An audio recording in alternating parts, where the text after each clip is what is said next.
नमस्कार दोस्तों, आप सभी का स्वागत है आज के एक फिर न्यू कहानी में। भूखे दिन गुजार लेना, लेकिन ये 4 काम कभी मत करना वरना ज़िंदगी भर गरीब बने रह जाओगे। जी हाँ दोस्तों, आखिर वो 4 काम कौन से हैं जो कि हर मनुष्य को नहीं करना चाहिए। अगर आप इस 4 काम को करते हैं तो आप ज़िंदगी भर गरीब बने रहेंगे। तो चलिए दोस्तों, कहानी को शुरू करें। उससे पहले जो भी मेरे प्यारे साथी भाई एवं बहन और दर्शकगण चैनल पर पहली बार आए हैं, चैनल को सब्सक्राइब कर लीजिएगा। चलिए दोस्तों, कहानी को शुरू करते हैं। यानी एक प्यारा सा जंगल था। उस जंगल में दोस्तों कहे तो एक कौवा और कौवी एक वृक्ष पर बैठे हुए थे। तभी दोस्तों कौवा और कौवी आपस में बात कर रहे थे कि हमारा जो भी बच्चा होगा उसे हम लोग यानी बहुत अच्छी संस्कार देंगे, जिससे कि वो आगे चलकर हम लोगों की सेवा पानी करेगा। तभी कौवा बोलता है कि आजकल के बच्चे अपने माता पिता की बात उतना नहीं मानते हैं जितना तुम चाहती हो। दोस्तों उसके बाद कौवी कहती है कि ये नहीं हो सकता है। तभी कौवा कहता है कि चलो गांव की तरफ, मैं तुम्हें कुछ दिखाना चाहता हूं। वहां से कौवा और कौवी एक गांव की तरफ चल देते हैं। दोस्तों वहां पर जाकर देखते हैं कि बहुत सारे बच्चे अपने माता पिता से झगड़ा कर रहे थे। यह सब देखकर कौवी को समझ में आ जाता है कि आजकल के बच्चे अपने माता पिता के कहना नहीं मान रहे हैं। दोस्तों वो लोग फिर पुनः जंगल में वापस लौटकर आ जाते हैं। तभी कौवी कहती है कि आप कुछ ऐसा बात बताइए जिससे कुछ मुझे एहसास हो कि मैं भी अपने बच्चे को कुछ अच्छी बात सिखाऊं। तभी कौवा कहता है कि अगर तुम अपने बच्चे को 4 बात बताती हो तो तुम्हारा बच्चे आने वाले समय में कभी गरीब नहीं होगा और तुम्हारी सेवा पानी जरूर करेगा। कौवा कहता है इसके लिए एक छोटा सा कहानी तुम्हें सुनना होगा। तभी कौवी कहती है ठीक है, आप कहानी को सुनाइए। दोस्तों उसके बाद कौवा कहता है कि एक प्यारा सा गांव था। उस गांव में एक किसान रहा करता था। दोस्तों यानी किसान अपने पत्नी से बहुत प्यार करता था। यानी उन दोनों का प्यार की जोड़ी उस गांव में बहुत चर्चा थी। दोस्तों एक दिन पता चलता है किसान की पत्नी गर्भवती हो गई। किसान बहुत खुश था। धीरे धीरे समय बीतता गया दोस्तों और प्रसव का समय आ गया। किसान की पत्नी ने एक पुत्र को जन्म दिया। वो दोस्तों जन्म यानी साधारण नहीं हुआ। किसान अपने पत्नी को हॉस्पिटल में एडमिट कराता है। दोस्तों वो दवा लाने के लिए जाता है और जैसे ही उधर से आ रहा था, होनी को कुछ और मंजूर थी। दोस्तों वो दवा लेकर आ ही रहा था, उसका एक्सीडेंट हो जाता है और इस दुनिया को छोड़कर वो चल बसा। दोस्तों जैसे ही यह सूचना उसकी पत्नी को पहुंचती है, वो रोने लगती है और भगवान से गुहार लगाने लगती है कि हे भगवान, आपने मेरे साथ क्या किया। मेरे पति को छीन लिया और एक तरफ खुशी और एक तरफ गम दे दिया। दोस्तों वहाँ पर जो भी डॉक्टर और कंपाउंडर उपलब्ध थे, सारे लोगों ने उस औरत को समझाया कि मरण जीवन तो ये तो होनी के हाथ में है, इसे कोई नहीं टाल सकता। यानी तुम्हारे पति का साथ इतने दिनों का ही था जो कि आज तुमसे छूट गया। अब उसका शोक क्या करना, जो आगे है वो सब तुम काम करो। दोस्तों वो औरत अपने बच्चे की मुंह देखकर अब जीने लगी। उन्होंने कसम खाई कि मैं अपने बच्चे को बहुत बड़ा यानी कहे तो इसे मैं व्यक्तित्व वाला व्यक्ति बनाऊंगी। दोस्तों अपने बच्चे को पढ़ाई कराने के लिए वो औरत गांव में कहे तो घर घर बर्तन मांजने लगी। उसे जो भी पैसा मिलता अपने बच्चे को फीस भरती और वो लोग खाकर अपने ज़िंदगी में काफ़ी खुश रहा करते थे। धीरे धीरे ऐसा ही समय निकलता गया दोस्तों। अब लड़का कहे तो 10 साल का हो गया और उसकी माँ का तबीयत एक दिन अचानक ख़राब हो जाता है। तभी उसकी माँ बोलती है कि हे बेटे, अब मैं तेरे पिता के पास जा रही हूँ, तू अपना ध्यान रखना। लड़का कहता है नहीं माता, मैं तुम्हारा इलाज कराऊंगा और तुम्हें मैं नहीं छोड़ूंगा। दोस्तों जैसे ही लड़का यानी जाता है डॉक्टर को बुलाने के लिए, वो डॉक्टर को बुलाकर लेकर आ ही रहा था, तब तक उसकी माँ इस दुनिया को छोड़कर चल बसी थी। दोस्तों लड़का अब बेसहारा हो गया। अब उसको खाने का 2 वक्त की रोटी भी नहीं थी और स्कूल का फीस कहाँ से भरेगा। दोस्तों लड़का एक दिन स्कूल पढ़ने जाता तो दूसरे दिन काम करता और उससे जो भी पैसा मिलता उसी में से कुछ खाता और अपने स्कूल की फीस भरता। ऐसी ही उसकी ज़िंदगी गुजर रही थी। दोस्तों अचानक 2-3 दिन लगातार बारिश होने लगती है, जिससे उसे कोई भी काम नहीं मिलता। अब तो वो काफ़ी भूखा रह गया। दोस्तों जब भी उसकी मम्मी थी उसे सिखा कर गई थी कि तुम ज़िंदगी में किसी से भीख मत मांगना। दोस्तों लड़का अब तो भीख मांगने पर मजबूर हो गया क्योंकि उसे 2-3 दिन से खाना नहीं मिला था। वो सोच रहा था कि अगर मैं भीख मांगता हूँ तो मेरी मम्मी का वचन झूठा हो जाएगा, इसीलिए मैं किसी से भीख नहीं मांगूंगा। परंतु उन्होंने निर्णय लिया कि भीख मांगना तो गलत बात है, परंतु मैं किसी से हेल्प तो ज़रूर मांग सकता हूँ। दोस्तों वहाँ से उठता है और गांव में जाता है और एक दरवाजे पर नॉक करता है। तभी उसमें से एक औरत आती है और बोलती है, बाबू तुम्हें क्या चाहिए। देखती है कि लड़का मासूम है और कुछ दिनों से खाना नहीं खाया है। उसका उदास चेहरा देखकर वो औरत समझ जाती है।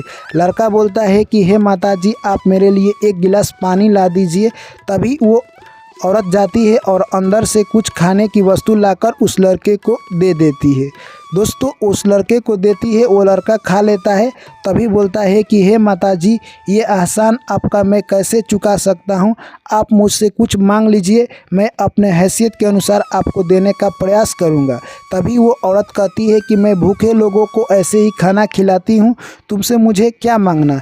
फिर भी दोस्तों वो बच्चा हट करने लगता है और कहता है कि हे माताजी, मेरी माँ कह कर गई है कि किसी के यहाँ तुम यानी उधार मत खाना, और नहीं तो तुम उसका ऋणी हो जाओगे। आप अगर मुझसे कुछ नहीं मांगती है तो मुझे अच्छा नहीं लगेगा। दोस्तों वो औरत कहती है, ठीक है, अगर तुम बड़े हो जाओ, जब कमाने लगे, तब तुम किसी गरीब का हेल्प कर देना, यही मेरा तुम्हारे ऊपर एहसान है। दोस्तों यह बात सुनते ही उस लड़के के दिल की बोझ उतर जाता है और वहाँ से वो लड़का चल देता है। दोस्तों जैसे ही वो लड़का अगले दिन स्कूल पहुँचता है, वो औरत भी जाती है अपने लड़के को लाने के लिए, तो उस लड़के को देख लेती है। तभी दोस्तों वो अगले दिन फिर स्कूल जाती है औरत, और जाकर पूछती है कि उस लड़का का फीस कौन भरता है।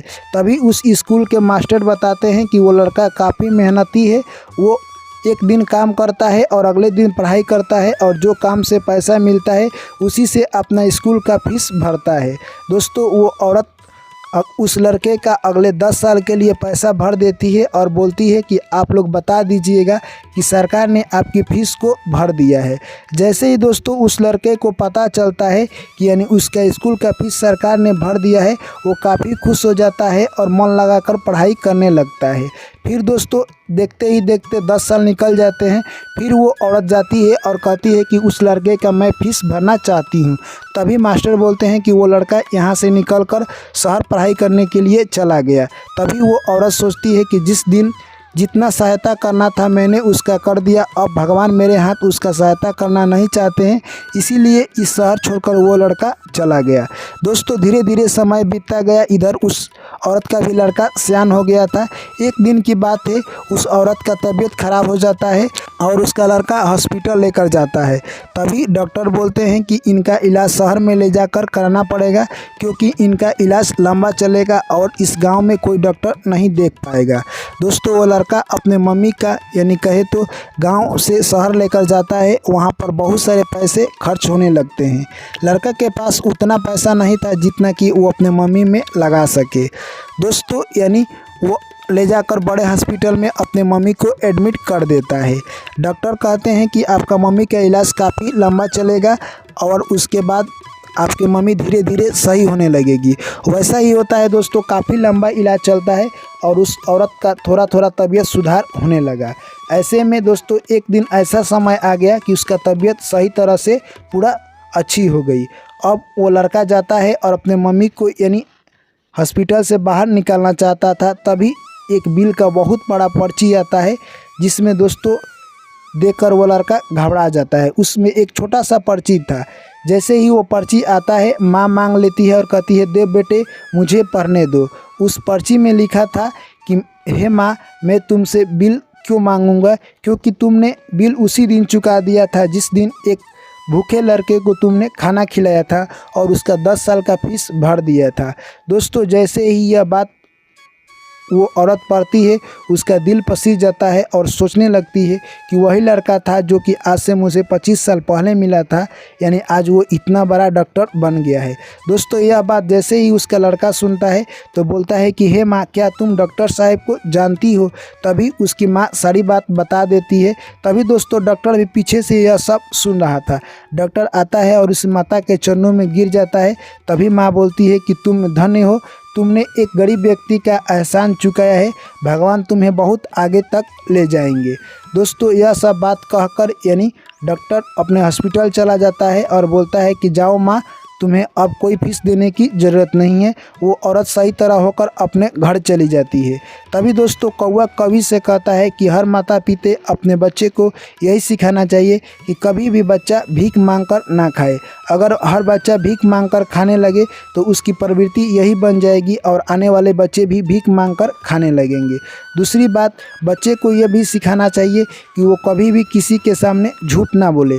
झूठ बोलने से बहुत बड़ा पाप लगता है।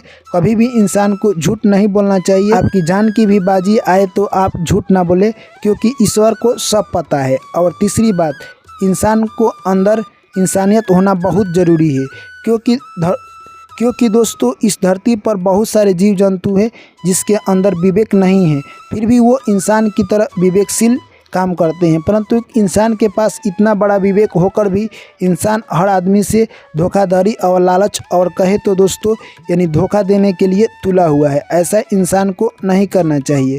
और चौथी बात, कभी भी अपने बच्चे को नशे में नहीं छोड़ना चाहिए। अगर आपका बच्चे गलत संगत में पड़कर नशा करने लगा तो वो आपकी बात कभी भी नहीं मानेगा और आपको ज़िंदगी में गरीब बना देगा। ऐसे बच्चे को अगर आप 4 बातें सिखाते हैं तो आपका ज़िंदगी बहुत उज्जवल होगा और आपका भविष्य आने वाले समय में बहुत बड़ा साफ दिखाई देगा। दोस्तों यह बात कौवा कवि को बताता है। कवि कहती है कि मैंने आपके बात को अच्छी तरह से समझ लिया है, मैं भी अपने बच्चे को ये सारी बात बताऊंगी। तो दोस्तों चलिए बताइए कि ये कहानी आप लोगों को कैसी लगी। ऐसे ही कहानी सुनने के लिए मेरे प्यारे दोस्त इस चैनल को सब्सक्राइब कर लीजिए। चलिए दोस्तों, आप लोगों से फिर मुलाकात होगी अगली कहानी में। मैं आप लोगों से इजाज़त चाहता हूं। आप लोगों से फिर मिलते हैं अगली कहानी में। तब तक के लिए सभी साथियों एवं मेरे प्यारे भाई एवं बहन और दर्शकगण को मेरा प्यार भरा नमस्कार। जय श्री कृष्ण। राधे राधे।